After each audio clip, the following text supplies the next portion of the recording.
नमस्कार दोस्तों, आइए जानते हैं आज महाराष्ट्र की बड़ी खबरें। आज की पहली खबर है कि कक्षा 1 से हिंदी भाषा अनिवार्य राष्ट्रीय शिक्षा नीति के आधार पर इस शैक्षणिक सत्र से राज्य में स्कूली स्तर पर 3 भाषा प्रणाली लागू न होने के संकेत मिल रहे हैं। नए शैक्षणिक सत्र की शुरुआत के बावजूद सरकार स्तर पर अभी तक कोई निर्णय नहीं लिया गया है। शिक्षा मंत्री ने स्पष्ट किया है कि शिक्षा नीति यथावत रहेगी। पुणे में बेडशीट पर मेड इन पाकिस्तान का लेबल मिला। पुणे में मेड इन पाकिस्तान लेबल से मचे बवाल। पुणे की एक महिला ने दावा किया कि उसने एक धार्मिक मेले से जो चादर खरीदी थी उस पर मेड इन पाकिस्तान का लेबल लगा हुआ था। महिला ने बताया कि कपड़े को धोने के बाद यह लेबल दिखाई दिया। इस दावे के बाद पुलिस मामले की जाँच कर रही है।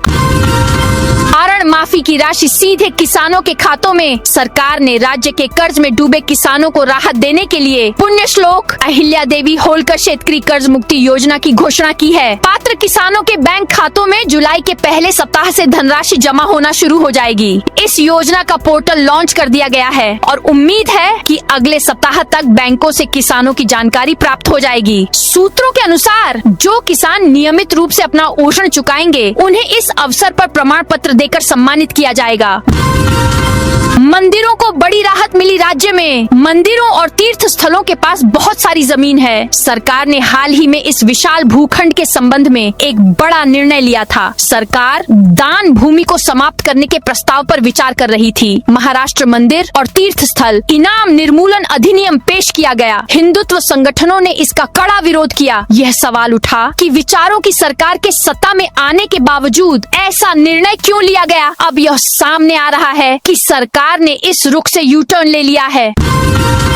प्यारी बहनों को मई की किस्त कब मिलेगी। प्रिय बहनों, मार्च और अप्रैल महीनों के लिए आपको कुल 3000 रुपए मिले हैं। यह राशि 15 मई के बाद महिलाओं के बैंक खातों में आनी शुरू हुई। जून के 6 दिन बीत जाने के बावजूद पात्र महिलाओं को मई महीने के 1500 रुपए अभी तक नहीं मिले हैं। इसी बीच मई महीने के लाभों के संबंध में एक महत्वपूर्ण जानकारी सामने आई है। महिला एवं बाल विकास विभाग के सूत्रों के अनुसार मई महीने के लाभ जल्द ही शुरू हो सकते हैं। बताया जा रहा है कि 1500 रुपए 12 से 15 जून के बीच कभी भी महिलाओं के बैंक खातों में जमा किए जा सकते हैं।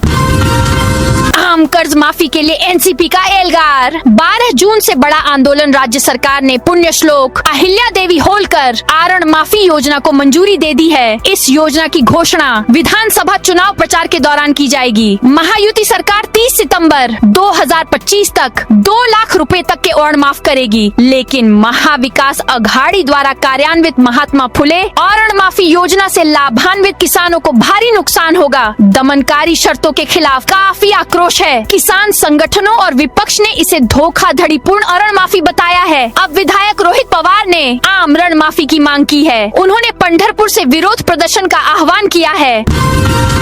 भूमि हस्तांतरण और पुनर्विकास के संबंध में फडणवीस सरकार का बड़ा निर्णय। सरकारी जमीनों की बिक्री, हस्तांतरण, पुनर्विकास और उपयोग में परिवर्तन को मंजूरी देने की राज्य सरकार की शक्तियां अब सीधे जिला कलेक्टर और संभागीय आयुक्त स्तर को सौंप दी गई हैं। यह बदलाव महाराष्ट्र भूमि राजस्व संहिता के अनुसार किया गया है, जिससे न केवल प्रशासन में तेजी आएगी बल्कि लोगों के पैसे, समय और यात्रा की बचत भी होगी। राजस्व मंत्री चंद्रशेखर बावनकुले ने मुख्यमंत्री देवेंद्र फडणवीस की सलाह पर यह निर्णय लिया है और इस संबंध में एक सरकारी परिपत्र भी जारी किया गया है।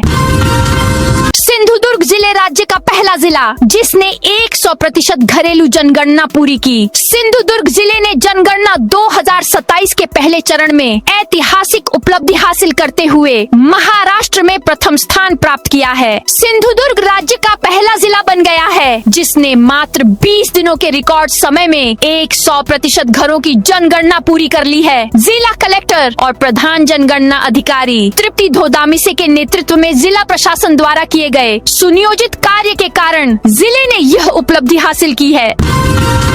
तस्करी मामले में भाजपा नेता के खिलाफ बड़ी कार्रवाई। तस्करी मामले में हुई कार्रवाई ने सनसनी मचा दी है। राजस्व खुफिया निदेशालय डीआरआई ने तस्करी के एक मामले में भाजपा नेता को गिरफ्तार किया है। यह कार्रवाई तड़के तड़के की गई। इससे कई लोग हैरान हैं। डीआरआई की कार्रवाई में भाजपा नेता और उनके सहयोगियों को भी गिरफ्तार किया गया है। राजस्व खुफिया निदेशालय ने उनसे भारी मात्रा में धन जब्त किया है। इस कार्रवाई से मुंबई में हलचल मच गई है।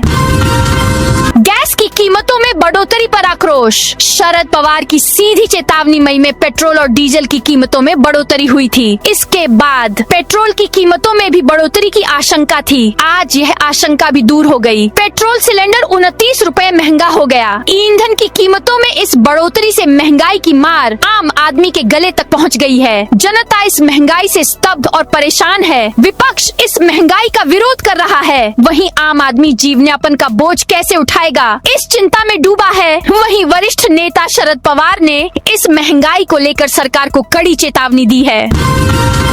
पुणे पुलिस ने बंगले में ही 60 से 70 युवकों और युवतियों की रेव पार्टी पर छापा मारा। पुणे के आलंदी मरकल रोड पर पुलिस ने एक बड़ी कार्रवाई की। पुलिस ने एक रेव पार्टी पर छापा मारा। इस पार्टी में 60 से 70 युवतियां शामिल थीं। चौंकाने वाली बात यह है कि जब पुलिस ने इस रेव पार्टी पर छापा मारा तो सभी युवतियां नशे में थीं। पुलिस का अनुमान है कि इन युवतियों ने नशीले पदार्थों का सेवन किया था। वहाँ भारी मात्रा में शराब भी बेची जा रही थी। पुलिस इस बात की जांच कर रही है कि पार्टी में इतनी बड़ी मात्रा में नशीले पदार्थ कहां से आए। यह रेव पार्टी बिना किसी की अनुमति के आयोजित की गई थी। तेज संगीत और तरह तरह का शोरगुल था। यह पार्टी एक बंगले में आयोजित की गई थी। पार्टी में शामिल युवतियों को पुलिस ने हिरासत में ले लिया है। भाजपा नेता नवनीत राणा ने उप मुख्यमंत्री सुनेत्रा पवार से मुलाकात की। ऐसी चर्चा है कि नवनीत राणा को सुनेत्रा पवार की खाली हुई राज्यसभा सीट भरने का मौका मिल सकता है। वहीं सूत्रों का कहना है कि अगर नवनीत राणा राज्यसभा सांसद बनना चाहती हैं, तो उन्हें एनसीपी में शामिल होना होगा। नीट यूजी परीक्षा के लिए 4 नोडल अधिकारियों की नियुक्ति। परीक्षा 21 जून को आयोजित की जाएगी। नासिक जिले में 21 जून को होने वाली नीट यूजी परीक्षा के सुचारू और पारदर्शी संचालन के लिए जिला प्रशासन ने एक महत्वपूर्ण कदम उठाया है। परीक्षा के प्रभावी समन्वय के लिए 4 वरिष्ठ नोडल अधिकारियों की नियुक्ति की गई है, जिनमें अतिरिक्त जिला कलेक्टर, रेजिडेंट डिप्टी जिला कलेक्टर और डिप्टी जिला कलेक्टर रैंक के अधिकारियों को जिम्मेदारी सौंपी गई है। यह परीक्षा जिले के कुल 21 केंद्रों पर दोपहर 2 बजे से शाम 5:15 बजे तक आयोजित की जाएगी। एकनाथ शिंदे को एक बार फिर से नजरअंदाज। उप मुख्यमंत्री एकनाथ शिंदे, जिन्होंने राज्य में सत्ता परिवर्तन में महत्वपूर्ण भूमिका निभाई और भाजपा को सत्ता संघर्ष में बढ़त दिलाने में अहम योगदान दिया, अब महायुति में अपना प्रभाव खोते नजर आ रहे हैं। यह खुलासा हुआ है कि छत्रपति शिवाजी महाराज के राज्याभिषेक दिवस के अवसर पर नवी मुंबई हवाई अड्डे पर शिवाजी महाराज की प्रतिमा के अनावरण समारोह में एकनाथ शिंदे को आमंत्रित नहीं किया गया था। इस समारोह में शिवाजी की प्रतिमा का अनावरण मुख्यमंत्री देवेंद्र फडणवीस ने किया था। हालांकि यह बात सामने आई है कि एकनाथ शिंदे को इस कार्यक्रम की जानकारी नहीं दी गई थी। भारतीय मौसम विभाग ने अगले 24 घंटों में भारी खतरे की चेतावनी जारी की है। मौसम विभाग ने जिले के लिए एक बार फिर येलो अलर्ट जारी किया है और 7 से 9 जून के बीच तेज हवाओं के साथ बारिश का पूर्वानुमान लगाया है। मौसम विभाग के पूर्वानुमान के अनुसार अकोला जिले के कुछ स्थानों पर गरज के साथ हल्की से मध्यम बारिश होने की संभावना है। हवा की गति भी 30 से 40 किलोमीटर प्रति घंटे तक रहने की उम्मीद है। मोहिनी माडगांवकर का इस्तीफा। कोंकण में भाजपा को बड़ा झटका लगा है। सिंधुदुर्ग के सावंतवाड़ी में भारतीय जनता पार्टी की नगर समिति ने गुस्से में इस्तीफा दे दिया है। नगर अध्यक्ष और पार्षद मोहिनी माडगांवकर और उनकी पूरी समिति ने इस्तीफा दे दिया है। पता चला है कि यह इस्तीफा पार्टी के आंतरिक मतभेदों के कारण हुआ है। पूरी समिति का इस्तीफा पार्टी के लिए एक बड़ा झटका माना जा रहा है। विधानसभा चुनाव में शिंदे की शिवसेना को पहला बड़ा झटका लगा। विधानसभा चुनावों के चलते राजनीतिक माहौल में हलचल मची हुई है। राज्य की कई सीटों पर निर्विरोध चुनाव होने से महायुति पार्टी के उम्मीदवार विजयी हुए हैं। एक तरह से देखा जाए तो महाविकास अघाड़ी इस चुनाव में पीछे छूट गई है। रायगढ़ विधानसभा क्षेत्र इस चुनाव में चर्चा का विषय बना रहा। इस सीट के लिए शिवसेना और एनसीपी के बीच कांटे की टक्कर हुई, लेकिन शिवसेना के हाथ से निकलकर एनसीपी को यह सीट मिल गई। फिलहाल सांसद सुनील तटकरे के बेटे अनिकेत तटकरे इस सीट से निर्विरोध चुने गए हैं। हालांकि महायुति पार्टी की जीत के बावजूद यहाँ के शिव सैनिकों में भारी असंतोष है। इस असंतोष का पहला झटका अब शिवसेना को लगा है। एसीबी ने पूर्व विधायक वैभव नाइक की संपत्तियों की जांच फिर से शुरू की। यह बात सामने आई है कि ठाकरे शिवसेना के जिला प्रमुख और पूर्व विधायक वैभव नाइक की बेहिसाब संपत्तियों की जांच एक बार फिर तेजी से शुरू हो गई है। रत्नागिरी भ्रष्टाचार विरोधी ब्यूरो एसीबी ने कंकावली नगर पंचायत को पत्र लिखकर वैभव नाइक द्वारा खरीदी गई व्यावसायिक संपत्तियों के बारे में विस्तृत जानकारी मांगी है। एसीबी के इस कदम से राजनीतिक हलकों और जिले में इस मामले पर एक बार फिर तीखी बहस छिड़ गई है।